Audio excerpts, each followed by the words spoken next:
Hello, I am the Recovery Ronin, Sensei No, and I am here to change the conversation and approach to addiction, recovery, relapse, and healing. Many of you may already know who I am, as I might have been your clinician at some point, group facilitator, primary therapist. I am close to finishing my book, and I need support. Everybody getting this email will get a free digital copy, whether you give or not. I am trying to produce my book alone without the levers of industry having influence or creating fear for me to say what needs to be said. Understand, my message is not here for anybody that believes they have found recovery and are doing great and have transformed themselves in their lives. My message is for most addicts, the ones like me, who have fallen through the cracks, who have fought as hard as they could for their recovery, but found no relief and no solution. Not because anything was wrong, but because we didn't understand what it was doing for us. We weaponize cliches, platitudes like they're bumper stickers rather than ancient wisdom that we're supposed to transform ourselves with. What gives me the right to think I can change the conversation? I am not special, but I do have a unique set of experiences. Does not make me an authority on recovery. I am not the arbiter of truth. I am a seeker. I have been obsessed with human behavior and consciousness my entire life, with misery and healing, as I was born addicted to heroin, to a mother who survived unbelievable complex trauma. Had plenty of my own, a physical limitation of constant spasms all day long, and a heroin, Xanax, and Oxycontin addiction using IV drugs for nearly 20 years. I relapsed over 200 times. The modern recovery world told me those relapses were evidence that I didn't want it enough, that I didn't suffer enough, that I didn't hit my bottom enough, that I wasn't willing. The fact that I chose to go through acute withdrawals at least a week over 200 times is evidence of how willing I was, how desperate I was. I was willing to do anything. What I didn't know is how to deal with my suffering. Heroin was the only solution I had. And we've understood addiction in the brain for 70 years now. And we throw it out like it doesn't matter because we're scared to admit if addiction is a disease, then that means we're excusing it. Wrong. Every addict wants freedom from this freaking disease. At least every addict that has suffered serious consequences. It's hell for us.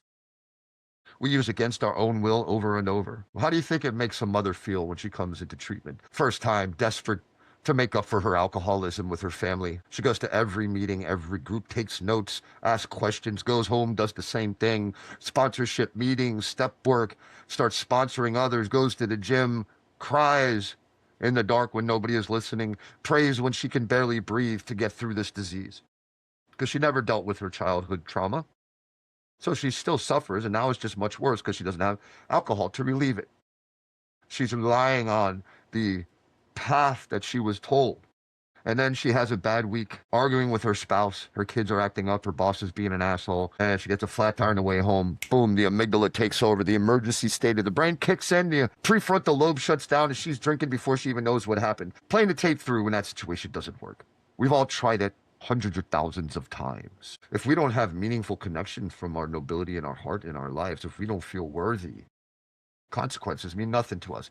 The definition of addiction is a behavior that continues despite consequences. Why do we think fear of consequences is the best thing we need? This is one of the major things I am challenging in my book, and there are many of them.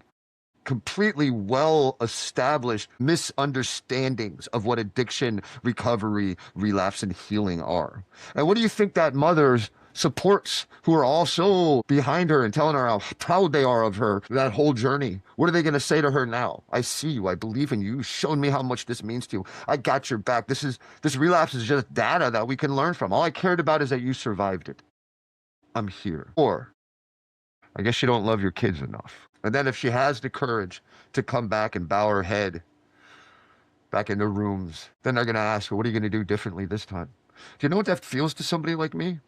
Who didn't just follow suggestions, did them tenfold, and still relapsed over and over and over. What I needed was healing to regulate the neurobiology of my brain, the endorphin function of my dopamine, serotonin, neuroepinephrine, oxytocin, and others.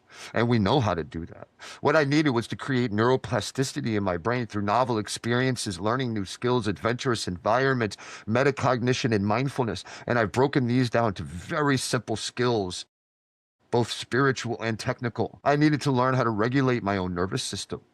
Stop being a slave, not to heroin, which was my only solution.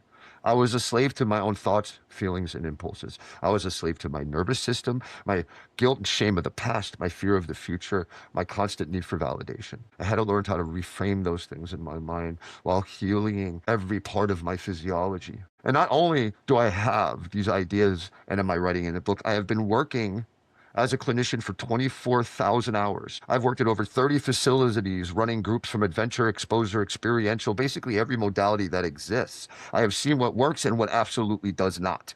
You know what doesn't work? Ruminating on our problems are a disease of addiction, substances, and triggers for 6 hours a day. Who knew?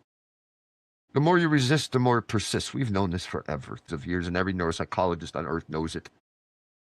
You know, it doesn't work. Positive affirmations. If the body is in stress and you try to say something in your mind that your body disagrees with, you're creating more stress, not healing. There must be coherence. And I can teach you how to do this with metacognitive restructuring, a skill set that I've built from EMDR, emotion code, psyche, behavioral kinesiology, and others, hypnotherapy.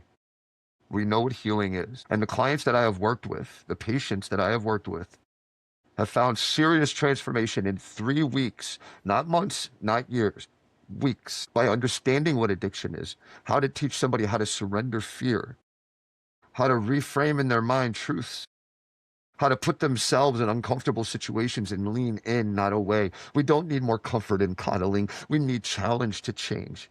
It's the only constant in the universe, change through friction. Every part of the human mind, body, and experience is built for hard work towards meaningful goals.